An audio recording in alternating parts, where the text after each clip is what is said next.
ডিব্ৰুগড় জিলাৰ মৰাণৰ সমীপৰ শিৱসাগৰ জিলাৰ বুৰঞ্জী প্ৰসিদ্ধ ঐতিহাসিক বকতা জাপিহজীয়া গাঁৱত এখন ব্যতিক্ৰমী বজাৰ। এজাক শিশুৰ কলকলনি ভুনি ভিৰ গ্ৰাহকৰ। মৌ মিঠা মাতেৰে গ্ৰাহকক মাতিছে তেওঁলোকে। বজাৰত বিক্ৰী কৰিবলৈ অনা বস্তুৰ নাম কৈ আহক আহক। নিমতিতা, ভেদাইলতা, চেংমৰা, টিকনি বৰুৱা, তেজমুৰি আগ, পদিনা, নৰসিংহ, ভেদাইলতা, ডালকচু, ঢেকীয়া, মচন্দৰী, দুৰ্বন, মানিমুনি, ৰঙালাও আগ লৈ যাওক।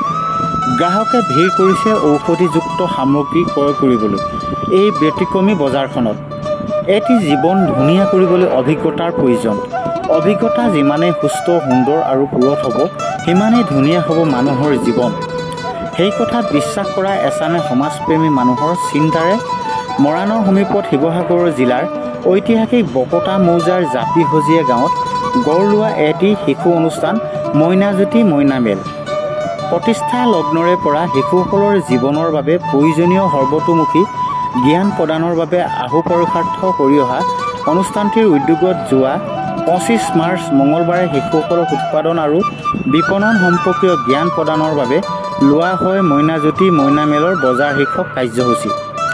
মইনামেলৰ শিশুসকলে নিজৰ ঘৰতে উৎপাদন কৰা সামগ্ৰীসমূহ বিক্ৰী কৰাৰ আমেজ পোৱাৰ বাবেই গ্ৰহণ কৰে এই পদক্ষেপ। বজাৰ কৰিবলৈ স্থানীয় প্ৰায়বিলাক সামাজিক অনুষ্ঠানৰ মুৰব্বীৰ সৈতে সচেতন ৰাইজ উপস্থিত হয়। প্ৰায় 6000 টকাৰ লেনদেন হোৱা বজাৰখনত চেংমৰা, টিকনি বৰুৱা, তেজমুৰি আগ, পদিনা, নৰসিংহ, ভেদাইলতা, ডালকচু, ঢেকীয়া, মচন্দৰী, দুবৰিবন, মানিমুনি, ৰঙালাও আগ, মাটিকাদুৰি, পিৰালি পালেং, জিলমিল, সুতৰা, টেঙেচি টেঙা, বেতগাজ, ধনিয়া, মান ধনিয়া, আদা, হালধি, পিঁয়াজ পাত, তামোল পাত, সৰু আলু, ৰঙালাও, জাতিলাও, পচলা, বিলাহী, কণ বিলাহী, দাংবডি, তিয়ঁহ, বন্ধাকবি, তিতা কেৰেলা, অমিতা, তেজপাত, লোকেল মাছ, হাঁহ কণী, কুকুৰা কণী, বেঙেনা, ভেকুৰী, নেমু, মাছৰুম, আমলখি, শুকান বগৰী, শুকান শিলিখা, পকৰি, আলু চপ, তিল পিঠা, পকা মিঠৈ, কল, ঔটেঙা আদি ঔষধিযুক্ত বস্তু বিক্ৰী কৰে।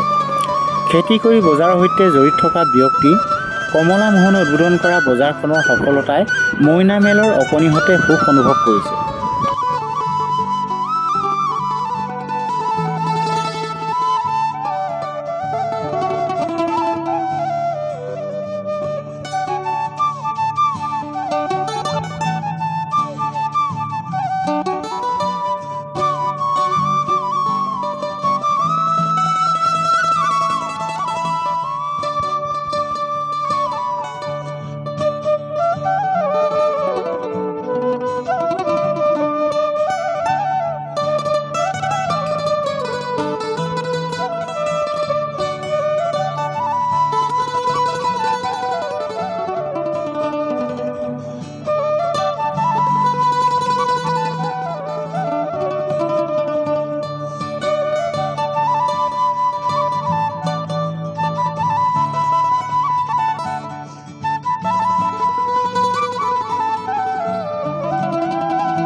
জীৱন আৰু জীৱিকা বা গ্ৰাম্য চহা জীৱনৰ যি আৰ্থসামাজিক ভেটি বজাৰ, এই বিষয়টো তেওঁলোকক বুজাই দিয়াৰ লগে লগে তেওঁলোকে গোটেই জীৱন সম্পৰ্কীয় এটা জীৱনৰ এটা মানে উপাৰ্জন আৰু উৎপাদন, কৃষি ইত্যাদিৰ লগত সম্পৃক্ত হৈ কেনেদৰে এটা জীৱন আগবাঢ়ি যাব পাৰে সেইটোক লৈ এটা ধাৰণা সৰু অৱস্থাতে, শিশু অৱস্থাতে তেওঁলোকে ধাৰণা গঢ় ল'ব তেওঁলোকৰ মনত, আৰু এইটোৱে তেওঁলোকৰ ভৱিষ্যত দিনত সাংঘাতিক ধৰণে তেওঁলোকক উপকৃত কৰিব, যিটো মই বহুত আগৰ পৰা বিশ্বাস কৰোঁ।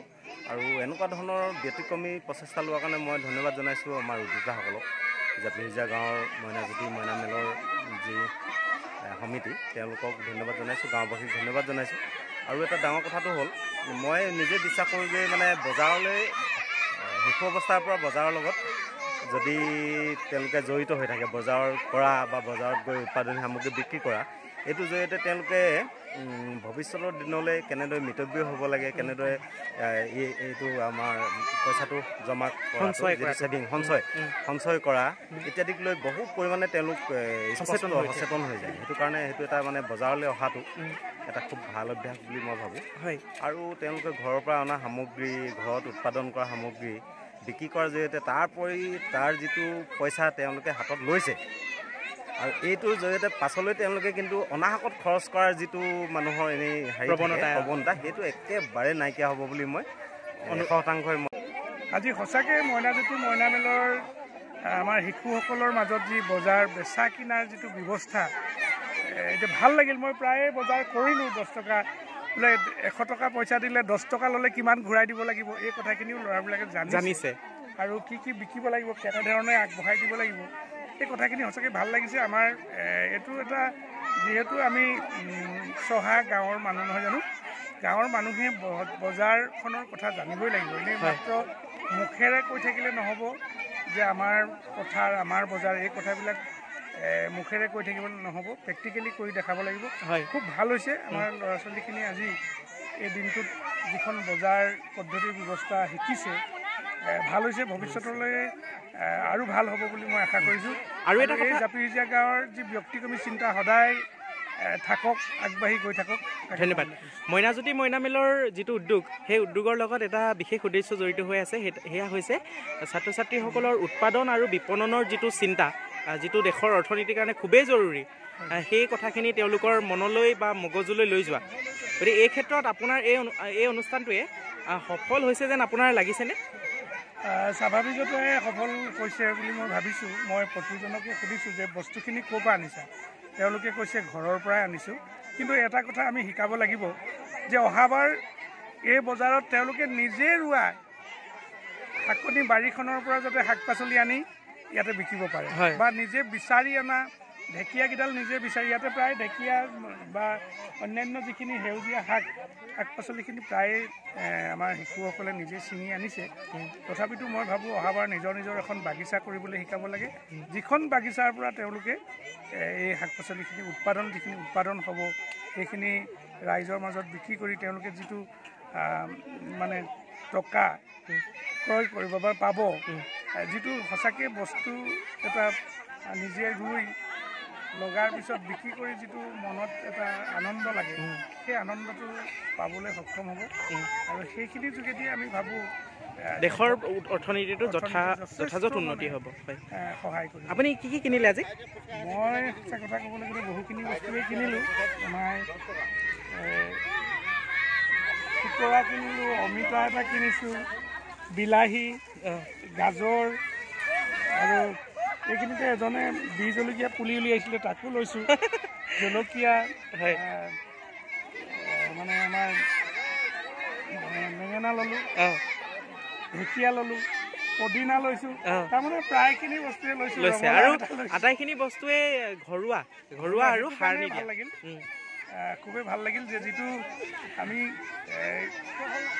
বৰ্তমান খুবেই ক'বলৈ এটা শব্দ লৈছোঁ যে আমাৰ যে বাহিৰা যিখিনি কেমিকেল বস্তু দি যিবোৰ খাদ্য আমি খাইছোঁ, আমাৰ যে ইমিউনিটি ছিষ্টেমটো যে বেয়া হৈছে, আমাৰ যিটো বেমাৰ প্ৰতিৰোধ ক্ষমতাটো মানুহৰ যে কমি গৈছে, যাৰ কাৰণে যে বিধে বেমাৰ হৈছে, সেই শব্দটো মই সঘনাই ব্যৱহাৰ কৰিবলৈ লোৱাৰ সময়তে ঘৰত উৎপাদন কৰা একেবাৰে গোবৰ দি কৰা খেতি, জৈৱিক পদ্ধতিৰে কৰা খেতিৰ আজি বজাৰখন পাই সঁচাকৈ নিজে ভাল লাগিল। খুব ভাল কথা। আৰু এইখিনি উদ্যোক্তাসকলক মই বহুত ধন্যবাদ নিশ্চয়। ধন্যবাদ।